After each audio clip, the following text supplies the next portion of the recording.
प्रहलाद महाराज जी का जो शिक्षा है, हम लोग शिक्षा पर हम लोग विचार विमर्श करेंगे।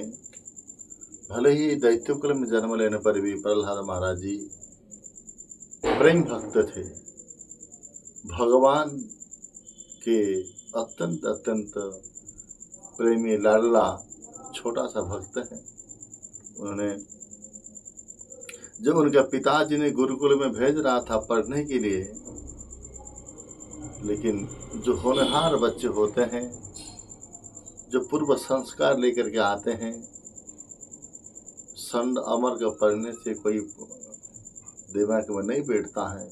जो उन्होंने नारद जी के मुखार बिंद से गर्भ में रहते वक्त जो श्रवण किया था, क्योंकि जो प्रहलाद महाराज जी ने गर्भ में था, अपना माता जी कयाधु के गर्भ में था, उसमें प्रहलाद महाराज जी से गर्भ में रहते अवस्था में श्रवण कर लिया था नारद जी का मुख से कथामृत नामामृत सत्संग करते थे।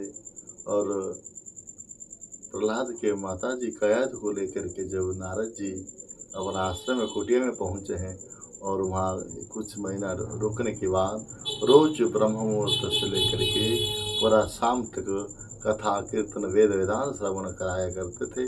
तो गर्भ में रहते वक्त ही प्रहलाद महाराज ने श्रवण कर लिया था। और जो बच्चे बड़े हुए प्रहलाद महाराज जी, तो हिरण्यकशिपु उनका पिताजी ने जो गुरुकुल में लेके गए पढ़ने के लिए, पढ़ाने के लिए लेके गए, और उनका गुरु जी दोनों थे संड और अमर। और संड अमर को कहा, रे दोनों मित्र गुरु का पुत्र तुम, और तुम दोनों मेरे लाला को, बच्चे को, प्रहलाद को अच्छा से पढ़ाया करना। लेकिन जो होनहार बच्चे होते हैं, जो भगवत कृपा से भक्त होते हैं, नारद जैसे संतों की कृपा जिस पर हो जाती है, और ये दूसरे कौन कौन सिखा सकता, पढ़ा सकता है। जब 1 साल के बाद जब आते हैं और प्रहलाद महाराज जी को गोदी में लेकर के उनके पिताजी ने पूछते हैं, बेटा बताओ क्या तुमने अध्ययन किया, क्या पढ़ाई किया। सबसे जो अच्छा विद्या है उसको पढ़ाओ, जो सबसे तुम्हें पसंद आता है, अच्छा विद्या होता है उसको तुम पढ़ाओ, जिसको तुम अच्छा मानते हो। तो प्रहलाद महाराज जी ने जो कहा, आप सुन कर आश्चर्य हो जाओगे। 1 साल बाद गुरुकुल में संड अमर के नजर में रहने पर भी वो क्या कह रहे हैं, तो पिता से कह रहे, मैं ईशा विद्या पढ़ा है, आप सुन कर आश्चर्य हो जाओगे। कौन सा विद्या में अध्ययन किया सबसे अच्छा है। करे तत्साधु मन्ये सुरवर्ज देहिनां सदा समुद्विग्ना धियम असदग्रहात् हित्वा तपातं गृहमन्धकूपं वनंगतो जत हरिमाश्रयेता। हे पिताश्री, मुझे जो विद्या अच्छी लगी है मैं उसको सुनाना चाहता हूँ। फिर सुनाइए सुनाइए। तो कह रहे तत्साधु मन्ये असुर वर्ज रहे नाम, हे असुर वर्ज, हे असुरों में श्रेष्ठ महान राजा हो आप। मैं उस विद्या को मैं साधु विद्या मानता हूँ, श्रेय विद्या मानता हूँ, उत्तम विद्या मानता हूँ। तत्साधु मन्ये, मैं उसको साधु विद्या मानता हूँ। कौन सा असुर वर्जित है। सदा समुद्र विघ्न धियंगा, संसार के लोग सारे उद्विग्न चित्त में रहते हैं, संसार के झंझट में रहते हैं, संसार के दुख में पड़े रहते हैं। वही उद्विग्न चित्त होकर के इतना भटकते रहते हैं।